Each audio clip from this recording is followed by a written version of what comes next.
Good morning. ನಮಸ್ಕಾರ. ಯೋಗ ಶುರು ಮಾಡೋಣ.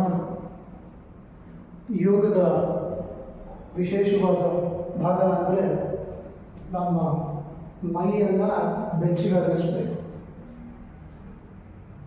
ವ್ಯಾಯಾಮ ಮಾಡುವ ಒಂದು ವಿಶೇಷವಾದ ಭಾಗ ಅಂದರೆ ಮೈಯನ್ನು ಬೆಚ್ಚಗಾಗಿಸೋದು.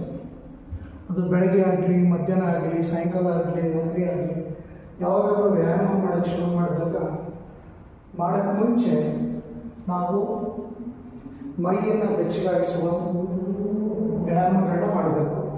ಅದನ್ನೇ ವಾರ್ಮ್ ಅಪ್ ಎಕ್ಸಸೈಸ್ ಅಂತೀವಿ. ಯಾಕೆ ಮೈ ಬೆಚ್ಚಗಾಗಿರಬೇಕು ಅಂದರೆ ನಮ್ಮ ದೇಹದಲ್ಲಿ ಹರಿತಿರೋ ಆ ರಕ್ತದ ಚಲನೆ ಸ್ವಲ್ಪ ಹೆಚ್ಚಾಗಬೇಕು. ರಕ್ತದ ಚಲನೆ ಹೆಚ್ಚಾದಾಗ ದೇಹದ ಬೇರೆ ಬೇರೆ ಅಂಗಗಳಲ್ಲಿ ರಕ್ತ ಜಾಸ್ತಿ ಹೋದಾಗ ನಮ್ಮ ಮೈ ವ್ಯಾಯಾಮಕ್ಕೆ ತಯಾರಾಗಿರುತ್ತೆ.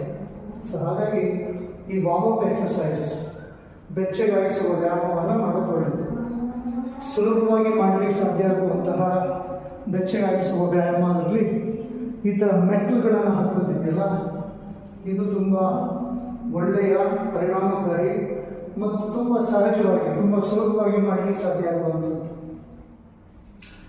12 ಮೆಟ್ಲಿರುವಂತಹ ಮೆಟ್ಲುಗಳನ್ನ ಹತ್ಬೋದು. ಅಥವಾ ನೀವು ಅಪಾರ್ಟ್ಮೆಂಟ್ಗಳಲ್ಲಿದ್ದರೆ ಕೆಳಗಿಂದ ಮೇಲುವರೆಗೂ ನಡೆದು ಇಳಿದು ಮಾಡ್ತಾ ಇದ್ದರೆ ಏನಾಗುತ್ತೆ, ನಮ್ಮ ಹೃದಯದ ಬಡಿತ ಸ್ವಲ್ಪ ಜಾಸ್ತಿ ಆಗುತ್ತೆ. ಹೃದಯದ ಬಡಿತ ಜಾಸ್ತಿ ಆಯಿತು ಅಂತಂದರೆ ಅದರ ಅರ್ಥ ರಕ್ತದ ಚಲನೆ ಜಾಸ್ತಿ ಆಗ್ತದೆ ಅಂತೀವಿ. ವ್ಯಾಯಾಮದ ಪ್ರಮುಖವಾದ ಅಂಶ ಅಂತಂದರೆ ನಮ್ಮ ದೇಹದಲ್ಲಿ ಈ ಹೊರಗಿನ ಭಾಗ, ಈ ಪೆರಿಫರಲ್ ರೀಜನ್ ಅಂತೀವಲ್ಲ, ಆ ಏರಿಯಾದಲ್ಲಿ ರಕ್ತದ ಚಲನೆ ಜಾಸ್ತಿ ಆಗಬೇಕು. ಆ ಉದ್ದೇಶದಿಂದ ಈ ಥರ ವ್ಯಾಯಾಮ ಮಾಡೋದು ತುಂಬ ಒಳ್ಳೆಯದು. ಮಾಡಬೇಕಾದ್ರೆ ನೀವು ಗಮನಿಸಬೇಕಾಗಿರೋದು, ತುಂಬ ದೇಹ ನೇರವಾಗಿರಬೇಕು, ಪಾದಗಳು ಸಮಾನಾಂತರವಾಗಿರಬೇಕು. ನಮ್ಮ 2 ಪಾದಗಳು ನಡಿಬೇಕಾದ್ರೆ ಸಮಾನಾಂತರವಾಗಿ ಹೆಜ್ಜೆ ಇದ್ದರೆ ನಮ್ಮ ಬೆನ್ನಿನ ಮೇಲೆ ಇರುವ ಒತ್ತಡ ಕಡಿಮೆ ಆಗ್ತದೆ. ಆಮೇಲೆ ಉಸಿರಾಟದ ಕಡೆ ಗಮನ ಹರಿಸಿ. ನೀವು ಹತ್ತಬೇಕಾದ್ರೆ 2 ಹೆಜ್ಜೆ ಹತ್ತಬೇಕಾದ್ರೆ ಉಸಿರು ತಗೊಳ್ತಾ ಹತ್ತಿ, 3ರಿಂದ 4 ಉಸಿರು ಬಿಡ್ತಾ ಹತ್ತಿ.